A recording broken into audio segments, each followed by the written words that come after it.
تاسو ما دا خبره کړې و چې کله مریم علیه السلام پیدا شو نو چونکې د دې مور خو نظر منلیو چې زه به دا که زما زوی وشو کو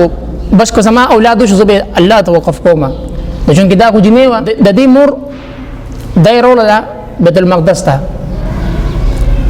نو هلته کې چې کوم خادمان وو نو دا د حضرت هارون علیه السلام د نسل نو د بیت المقدس چې کوم خادمان وو دا د حضرت هارون علیه السلام د نسل نو یعنی د هغې اولاد کې وو نو چې کله دا راوستلی شو نو چونکې دا عمران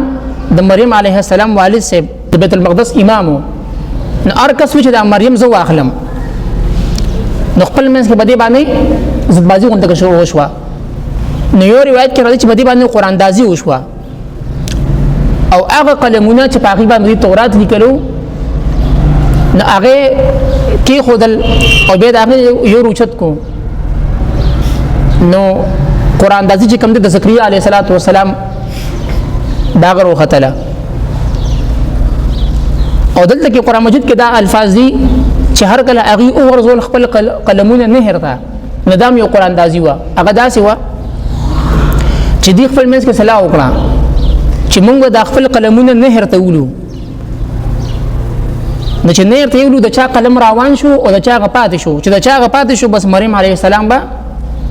د هغه په ذمه داري کې د هغه په کفالت کې وي نو چې دوی قلمونه نه ته ورویشتل نو ټول قلمونه روان شو او د زکریا علیه السلام با قلم په ځای باندې ولاړو او بره طرف ته راغی او درې موږ دا خبره کړې وه چې چونکې زکریا علیه السلام دا خبره هم کړې وه چې چونکې زه د مریم د ترو خاوند یم د دې ترو ما سره ناسته ده نو لهذا زه حقدار یم چې دا دې ماته میلاو شي نو دلته چې کوم د الفاظ دي یزلقون اقلامهم د دې پس منظر دا دی چې دی قراندازي کوله دا د قراندازي یو شکل و چې دی خپل قلمونه نه ته ورویشتل